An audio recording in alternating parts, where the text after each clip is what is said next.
Hey everyone and welcome. Sorry about yesterday's video, I had an absolute mare of a time with my mic settings, so please let me know if I'm off on audio still. I think I nailed it though. In this video we look at an article that highlights why the EU are so desperate to keep us tied in. It's our money. I know you're gonna say no beep Sherlock, but it seems it's worse than just what we pay in. The article is titled EU Confession, European Investment Bank will owe the UK billions for years after Brexit. So now we see not only do they need our payments, they owe us billions.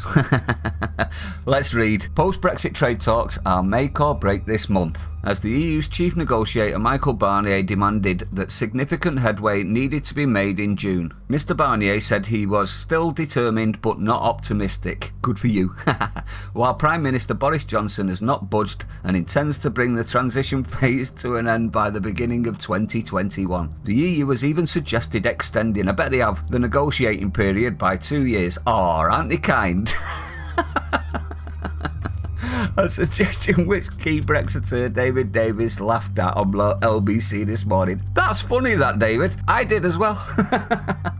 He added, of course he is open to a 2-year extension. He wants our money for another 2 years. Isn't that what we just said? And what we've been saying for a while? The EU is in terrible trouble financially. This reaction from the former Brexit Secretary will remind Brexiteers of when it was revealed the EU's central bank will owe Britain for decades after it leaves the bloc. In 2017, it's not sounding good for him, is it? The European Investment Bank's chief Alexander Stubb told BBC Radio 4, everyone on both sides of the negotiating table agree that we have to pay back the €3.5 billion, that's £3.1 billion, basically in cash. And it will have to happen over a long period, up until 2054. Oh, I don't think they'll be around that long. We want our money now, thank you, because that's when loans are amortised. He said Britain would therefore not get its 16% stake back in full for years. Oh, really? Well, you're not getting any of our money then for years, are you?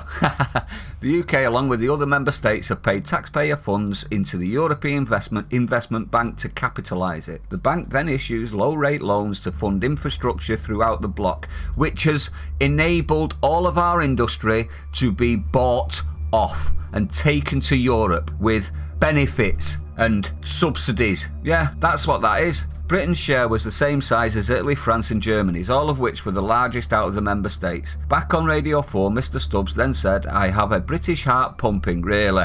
I am married to a Brit, my children have dual nationality, and I think Brexit is one of the biggest travesties that we have seen in the modern era. Well, you don't have a British heart pumping then, do you? Sort of discredited himself by the end of his own paragraph.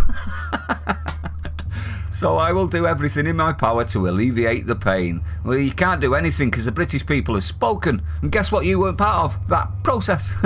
Apart from perhaps a few lawyers. Unfortunately, we will see this in coming years. Will we really? We'll see your beloved EU crumble in the next few years. That'll be a glorious. We've all got our popcorn bags ready. He also claimed the institution was not trying to punish Britain for Brexit.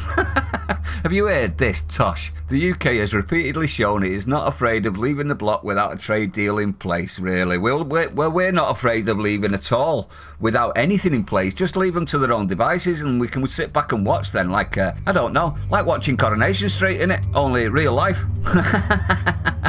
They should beam it to the country free. Obviously, don't put it on BBC. Let everyone have grandstand view. What do you reckon? I'd pay for that. Would you pay for that? Maybe that's a clawback for the BBC. Televise the EU's demise. We'll all pay for a licence. Last week, the government's European advisor, David Frost, told the House of Lords EU committee the government's position is pretty clear that we are not going to ask for an extension, and if the EU asks for one, we will not agree to that. They've already asked for one, only they didn't ask the government for it. They asked the opposition to hatch a plan. This is how we're not trying to hurt Britain, they are. We've got to remember this, haven't we? So I think it's just part of the framework now and we're working to an end-year deadline. A source close to the negotiations suggested that Brussels was causing some difficulties. They pointed out that the EU was repeatedly pushing for an agreement on fishing rights, which they won't get, even though the bloc signed negotiation terms which stated that a separate fisheries deal would be arranged in July. And that's what is the biggest highlight of why this is all just them trying to steal our money, because the fisheries make them an absolute killing. Because why? Because of the quota. We get a minimal amount of our own fish, they get a massive amount, and they make an absolute fortune on it. That's going to end, and they can't abide with that much money lost. Think about it. They're 400 billion euros short, aren't they, for the 7-year budget? They're still arguing about that now. They pointed out that the EU was repeatedly pushing for an agreement would be arranged in July. The insider explained they clearly need to reconsider their position to avoid backsliding on the agreement made last autumn and stop making demands incompatible with our future state as an independent coastal state. Well said on that one. Mr. Johnson has also emphasised that he would be willing to walk away from negotiations in September? I thought he was walking away in July. I thought he was walking away on the 1st of July if they haven't decided by then. Now it's September, is it, Boris? It better not be, unless the European compromises.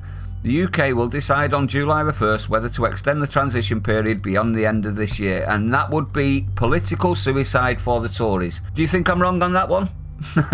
I don't think so. I think if we don't get out clean now, Tories are done anyway. I think if they even do a slight deal, the Tories are done in that respect. How many people do you know that have changed from being an avid leaver to not being an avid leaver? Because I don't know any, and I know a lot of people that have changed from Remainer to leaver because of the way that the EU's acted. So as you can see, they owe us money. 3.5 billion to be exact. And you have to remember, the EU still haven't found the 400 billion euros short for the 7-year budget. They're still arguing about that one. And I wonder if Merkel's running the halls screaming, "Doomed, we're doomed, I tell ya." Or, I don't know, "Game over, it's game over, man." Or, "I say we take off Nukem from orbit, it's the only way." Sorry, movie quotes of the day, what can I say? But anyway, that's the end of the video, everyone. I'd like to know your opinions on this one. If you're new, don't forget to hit the like, comment, subscribe. I think the EU are doomed. I've been saying this for quite a while. This is just more nails in the coffin, in my opinion, but it's good to hear, isn't it? More rubbish is going to come flying at the EU. I'm really starting to think they're not going to be around in 6 months, let alone a year. Share it out, everyone, if you want to help the channel as well. You really would be doing me a favour there with YouTube being absolute. And I'll see you on the next one.